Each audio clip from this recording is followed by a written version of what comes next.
오늘은 좀 부자가 됩시다. 설교 제목이 참 좋습니다. 그래 한번 따라서 고백합시다. 부자가 됩시다. 네, 이게 이제 그렇게 하면 재미가 없고요. 진짜 부자 좀 됩시다. 시작. 진짜 부자 좀. 이렇게 좋아하는구나. 앞으로 이제 모든 설교의 제목은 부자를 좀 인용해서 써야 될 것 같습니다.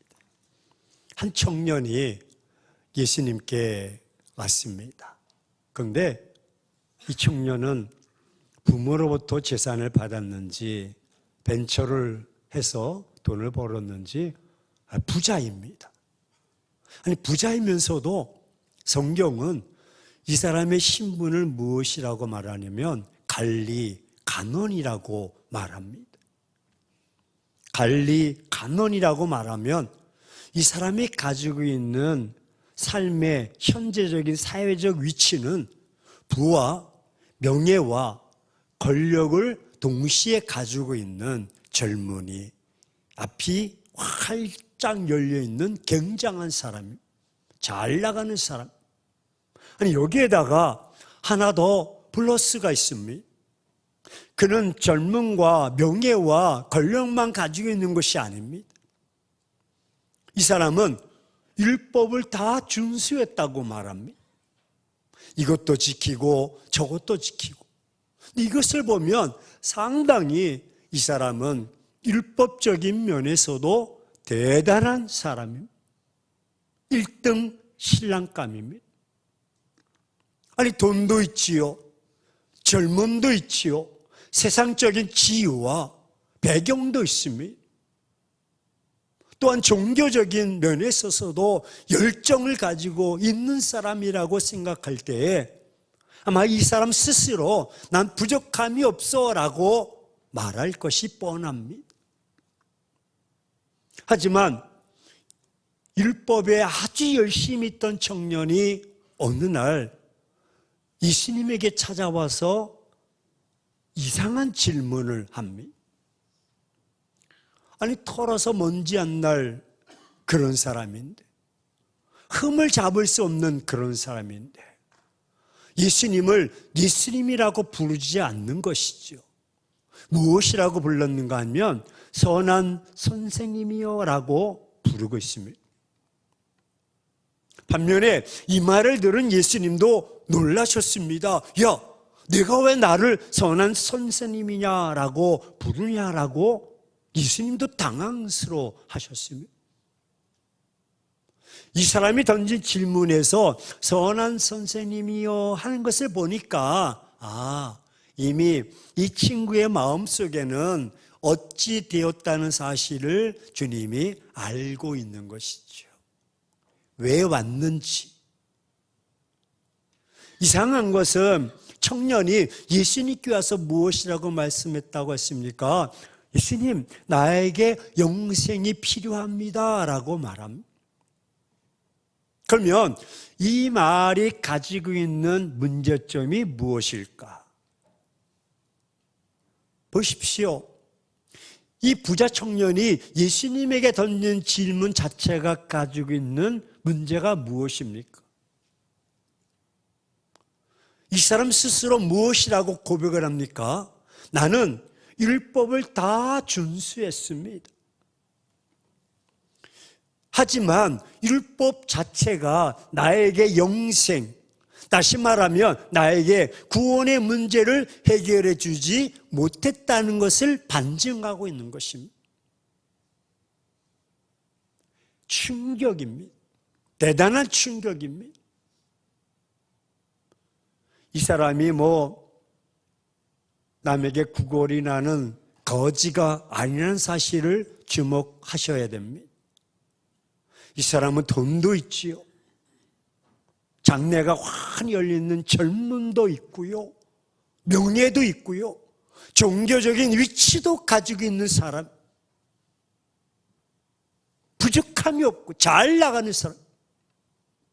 이런 사람이 공개적으로 많은 사람 보는 앞에서 그런 질문을 합니다. 즉 요즘 말로 말하면 자기의 민낯을 드러내는 것입니다.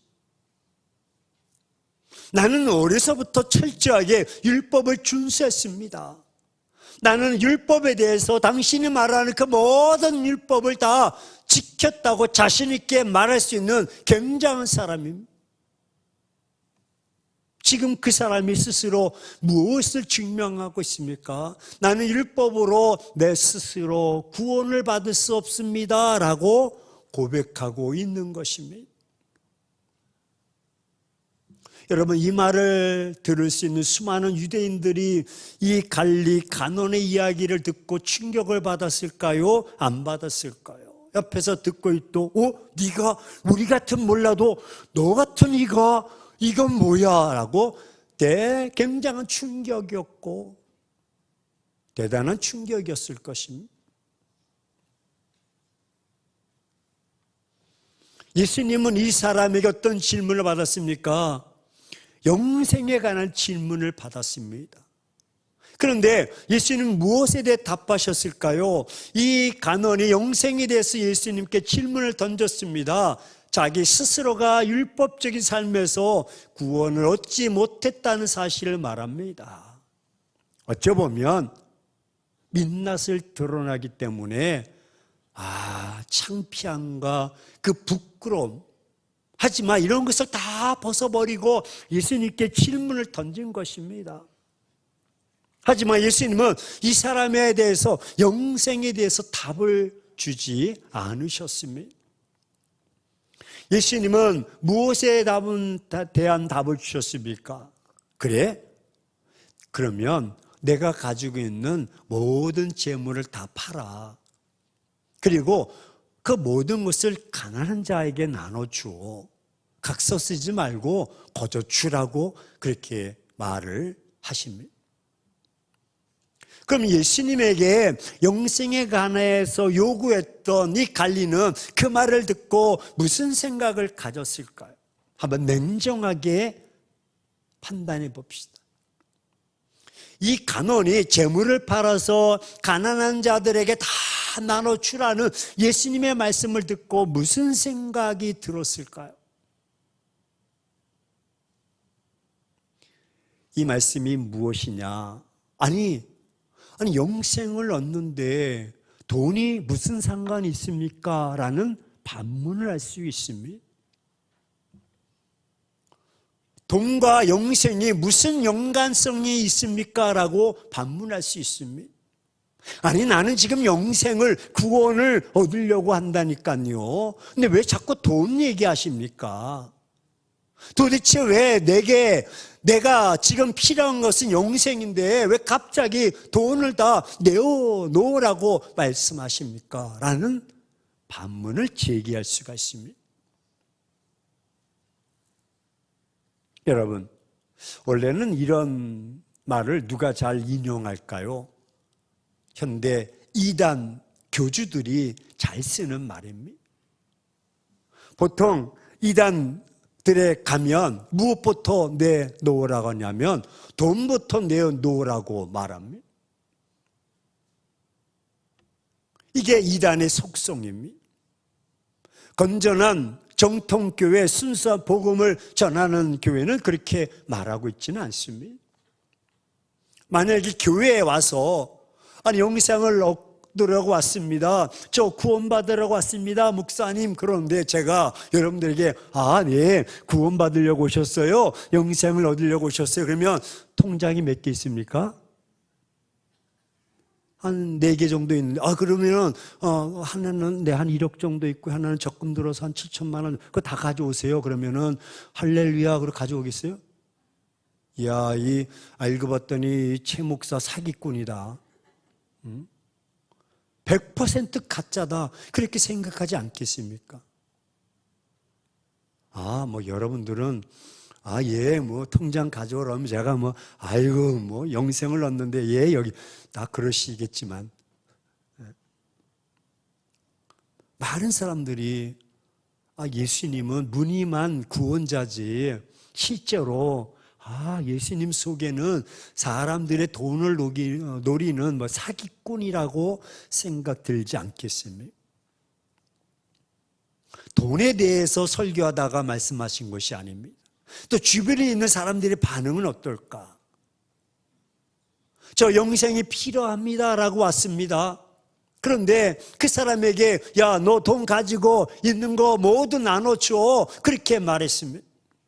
그러면 그 가론처럼 나도 예수님에게 무엇인가 문제 해결을 하려고 마음에 준비를 하고 있던 사람이 느닷없이 돈 이야기를 꺼내는 예수님의 이야기를 들었을 때 여러분들이 어떤 생각이 들었을까요? 어떤 생각을 가지십니까? 많은 사람들이 이 부분에 있어서 부정적인 생각을 하실 것입니다.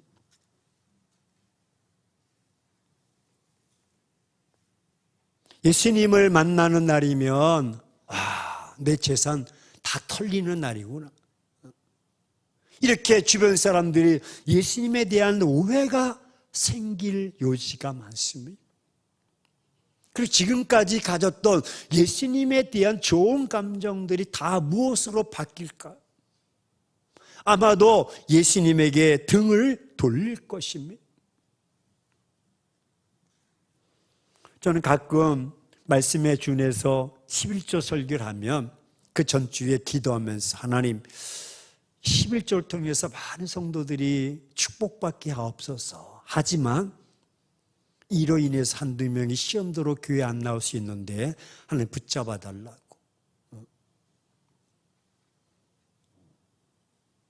아이고, 목사가 뭐 돈만 밝히고 교회가 돈 이야기만 하고 아이고, 그리고 안 나온 사람이 있어요. 등을 돌립니다. 민감합니다. 예수님을 향해서 손가락질을 할 가능성이 많고 교회와 목사를 향해서 손가락질할 가능성이 많습니다. 그러면 지금 예수님의 돈 뺏으려고 사람들에게 종교적인 이름을 가지고 유린하고 있다고 생각할 수도 있습니다.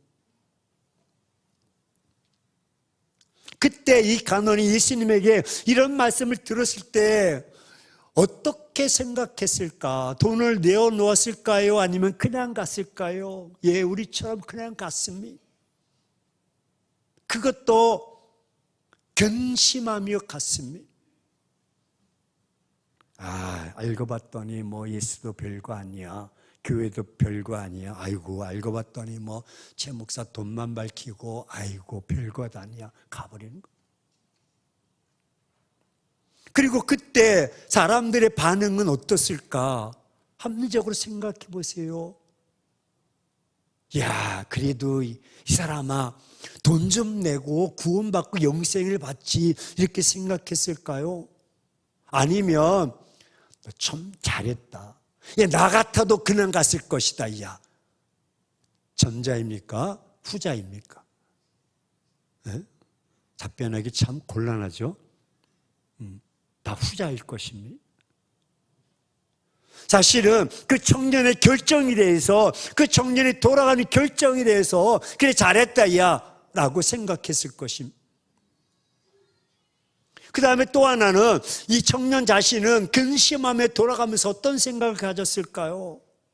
야, 오늘 내가 잘 결정했다, 잘 참았다. 야, 내가 조금만 더 은혜 받았으면 통장 다 털릴 뻔했다. 집문서 낼 뻔했다. 내가. 아유, 내가 은혜 안 받은 게 다행이지. 내가 우와, 큰일 날 뻔했다.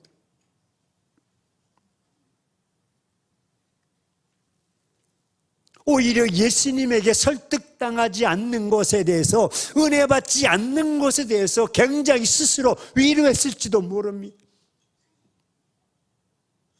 진짜로 부담스러워했다는 것입니다. 그럼 예수님은 정말 이 사람의 재물을 노린 것일까요? 예수님은 청년에게 영생을 주지 않으시면서 예수님은 돈만 뺏으려고 했을까요? 안 그랬을까요? 분명히 그런 것은 아닙니다. 예수님은 우리가 가지고 있는 물질에 대해서 욕심을 가지시는 분이 아니십니다. 왜? 이 땅에 존재하는 모든 만물의 주인은 누구십니까? 하나님이십니다. 아멘이십니까? 없는 것에서 있게 만드시고 많은 것에서도 많이 만드시는 분이에요. 하나님은 자체가 부자이시고 하나님은 부족함이 없으신 분이십니다.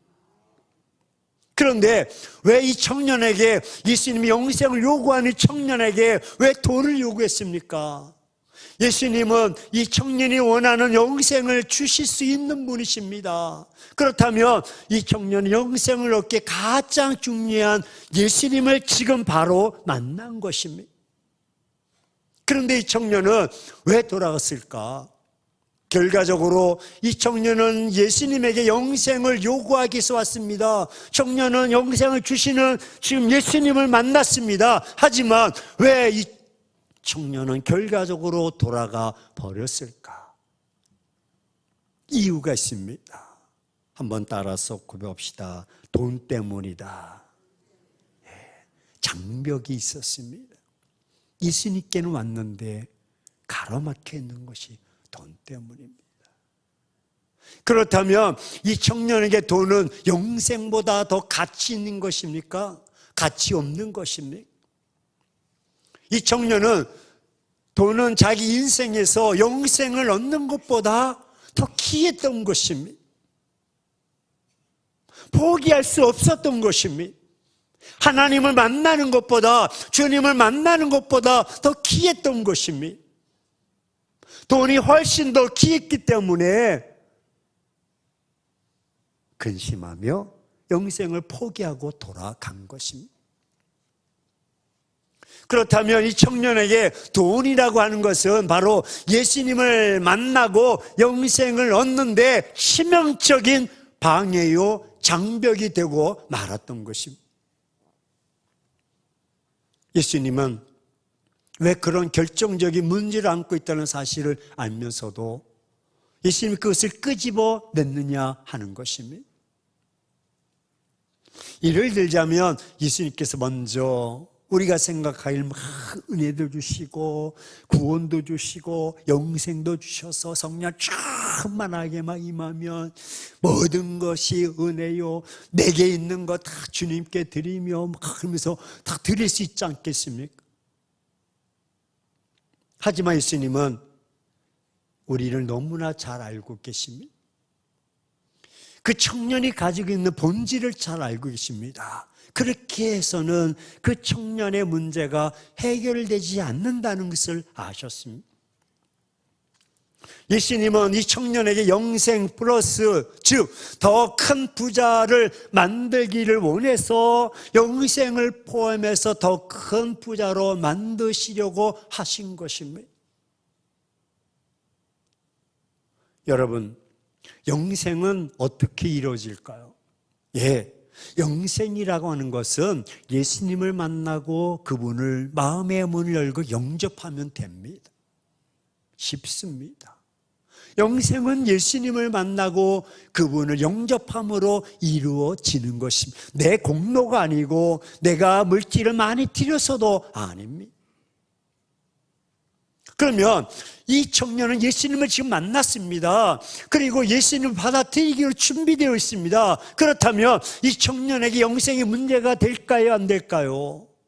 어떤 의미에서는 영생의 문제를 해결하는데 가장 큰 좋은 방법을 지금 선택한 것입니다. 예수님을 찾아온 것이죠. 그런데 예수님이 이 부자 청년 속에 또 하나의 문제 해결을 주시려고 하신 것입니다. 보십시오. 이 청년은 부자입니다. 성경이 말씀하고 있는데, 그래서 예수님이 청년에게 모든 것을 다 팔아서 가난한 자들에게 주라는 이유가 있으셨습니다. 그 이유는 이것은 예수님을 만남으로 인해서 이 청년에게 곧 이루어질 영생이 이 청년이 가지고 있는 많은 돈들로 인해서 장애가 되고 있다는 사실을 아셨습니다. 예수님은 이것을 아셨습니다. 그래서 예수님은 이 부자 청년에게 영생도 주기를 원하지만 지금 가지고 있는 재물보다 더 많은 재물을 주시기를 원하셨습니다. 이 부자 청년이 재물로 인해서 예수님을 영접하는 데 방해가 되는 것을 버리기를 원하셨습니다. 이것은 이 부자 청년이 반드시 제거해야 될 것을 말하고 있는 것입니다. 한 가지 부족한 거, 이 말은 내가 이 문제를 꼭 해결해야 한다는 것입니다. 이 장벽을, 이 계단을 넘어가야 된다는 것입니다. 이건 내가 꼭 내려놓지 않으면 안 된다는 것입니다. 그리고 예수님은 나를 따르라 라고 말합니다. 이것은 삶의 목적을 바꾸라는 말씀입니다. 지금까지 네가 돈을 따랐고, 지금까지 명예를 따랐고, 근사한 신앙적인 모습을 따랐다면 이제부터는 나를 따르라. 내가 가지고 있는 삶의 목적을 바꾸라는 것입니다. 이것이 부자 되는 방법인 것입니다. 예수님이 무엇이라고 말씀드렸습니까? 여러분, 부자가 천국 가는 것은요, 무엇처럼 힘들다고 말씀하셨습니까? 낙타가 바늘기로 들어가는 것이 부자가 하나님의 나라에 들어가는 것보다 쉬우니라. 이 말은 낙타가 있지 않습니까? 그러면 옛날에 큰 대문이 있고 옆에 쪽문이 있었습니다. 이 침공문이라고 하는데, 이스라엘에는 낙타는 사람이 아니기 때문에 큰 문으로 들어가지 않습니다. 쪽문으로 들어가는데 침공문. 근데 침공문으로 들어갈 때 낙타 등이 이렇게 있지 않습니까? 그래서 그게 걸리는 거예요. 그러니까 못 들어가요. 그러면 호남 말로 수구리타. 그래서 수구린 다음에 들어가야 돼요. 즉 무릎을 꿇고 엉금엉금 거야 되는. 낙타 속성에는요, 무릎을 꿇으면 이렇게 못 가요. 낙타는. 그래서 무릎을 꿇었는데 가지 못하고, 서 있으면 걸려서 못 들어가고. 쉽다? 어렵다? 어렵다. 이게 뭐 입을 꼬매는 바늘기 구멍이 아닙니다. 이것을 이기고 부자가 될 수 있는 길이 있다, 쉽다, 어렵다. 어렵다는 굉장히 어려운 말씀. 예수님 말씀하시면서 이것을 이기고 부자 되는 일이 결코 쉽지 않다는 것을 예수님께서 강조하십니다. 하지만 이렇게 해서 반드시 이기는 자는 어떻게 해주시겠다. 그 방해를 극복하고 그 장애물을 극복하고 한 계단 올라가는 자에게는 현세에 여러 배를 주신다고 말씀합니다. 아멘이 출장 갔는가 봐요. 부자가 되기 싫은가 봐.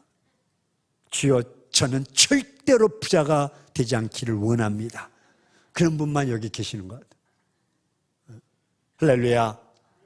예수님이 부자를 만들어 주신다고 강하게 그 방법을 아주 강하게 드러내셨습니다. 사랑하는 행복한 교회 성도 여러분, 지금도 예수님은 이 부자와 같은 청년이 우리 마음속에 있다고 말합니다. 우리도 예수님을 믿지만 돈에 대한 욕심, 더 부자가 되고 싶은 욕망에 사로잡혀 있습니다. 그런데 예수님은 마지막 절에 이렇게 말씀합니다. 현세보다 여러 배를 받게 하실 수 있는 부자가 되는 길이 예수님이 키를 가지고 있다고 말씀하고 계시는 것입니다. 그렇다면 우리는 어떻게 될까요? 이 부자 청년이나 우리가 똑같이 부자가 될 수 있는 방법을 따라서 살 수 있겠느냐 하는 것이죠. 여러분들은 부자 되고 싶은 욕망이 있으십니까? 우리는 모두가 부자 되기를 원합니다. 그런데 부자가 되기를 원하는데 그 사실은 진짜 부자 되는 길을 막고 있는 것이 있다는, 아이러니하게 그것이 바로 돈, 재물입니다. 아니, 내가 큰 부자가 되길 원하는데, 돈을 많이 가지고 원하는데 딱 가로막고 있는 게 돈, 재물이다. 내가 부자가 되는 길을 누가 가로막고 있냐면 돈이 가로막고 있습니다. 돈이 나의 부자 되는 길을 막고 있습니다. 그래서 성도들은 재물 때문에 신앙생활을 잘하지 못합니다. 돈을 번다는 목적으로 신앙생활은 제대로 하지 않습니다. 교회 출석 자꾸 빠지는 우리 집사님을 길에서 만난, 아유, 집사님 요즘 왜 이렇게 바쁘세요? 아이고, 교회 갈 시간이 어디 있습니까? 엄청 바쁩니다, 지금. 돈 버는데 너무 바빠서 교회 갈 시간이 없다는.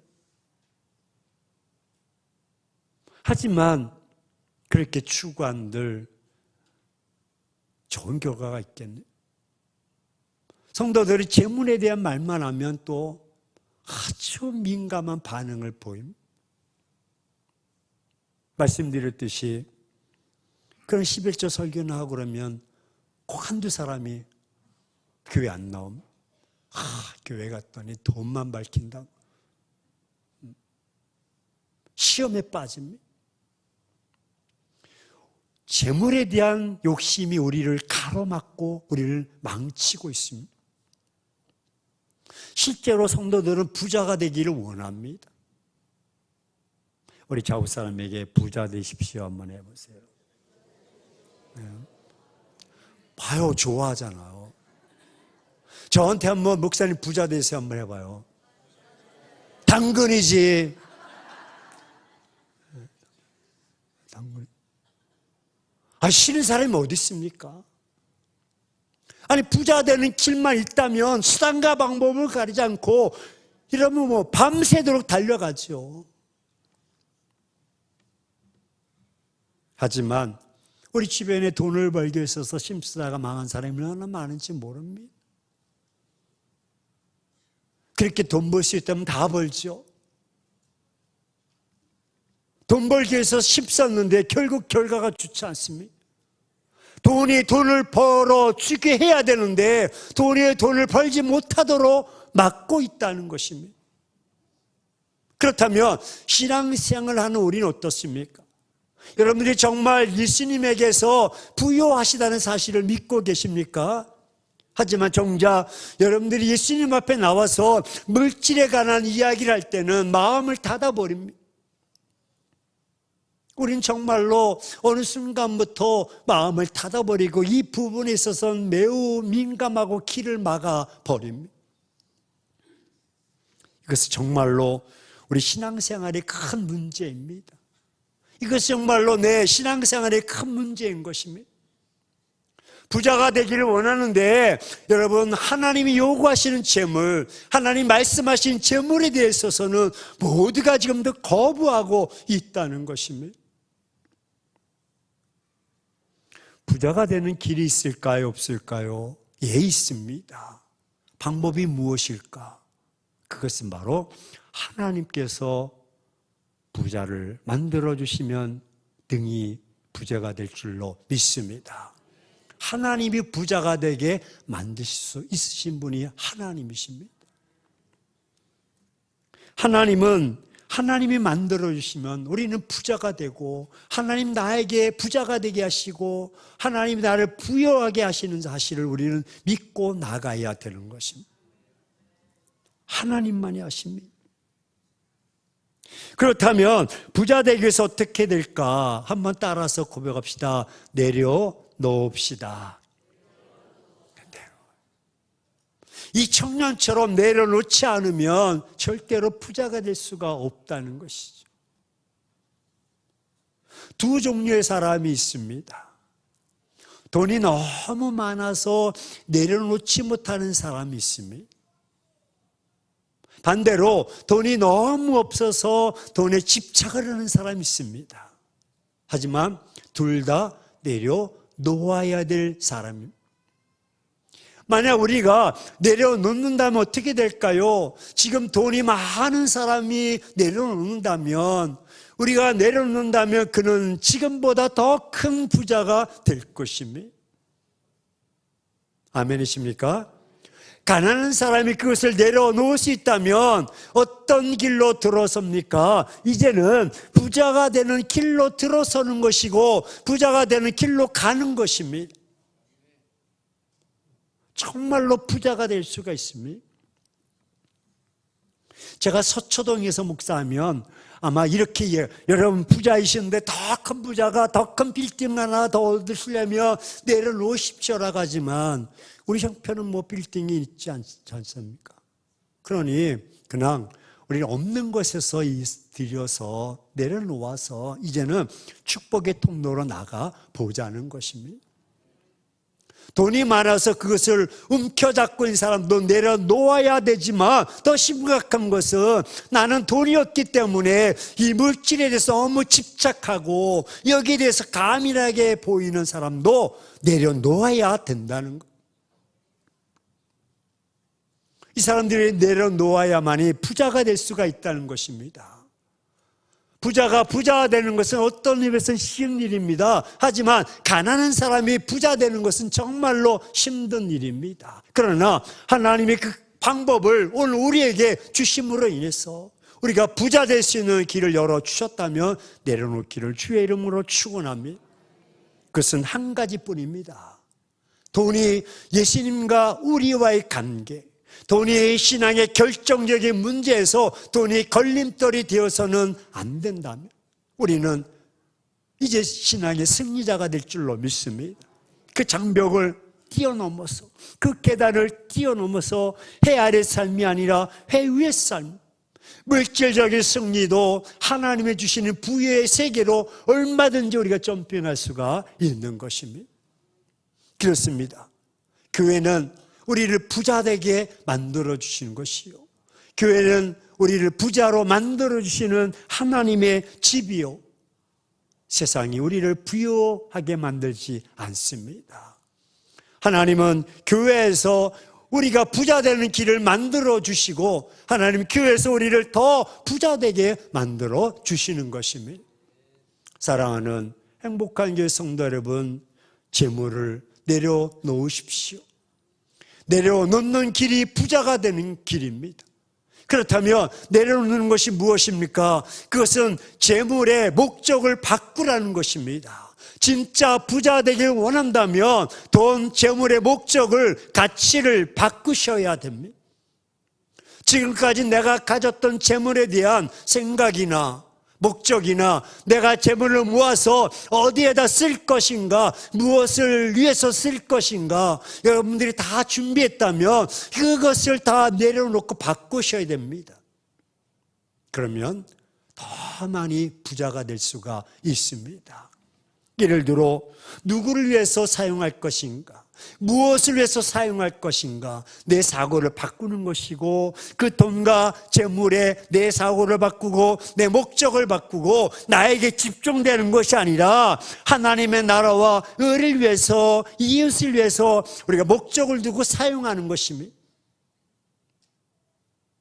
만약 여러분들이 말씀을 듣고도 여전히 돈 하면서 이 청년처럼 근심하며 시험 들고 떠나버린다면 여러분의 영혼은 신음할 것이고 구원의 기쁨도 영생의 감격도 나가지 못하고 더 많은 것을 향해서 나가지 못할 것입니다.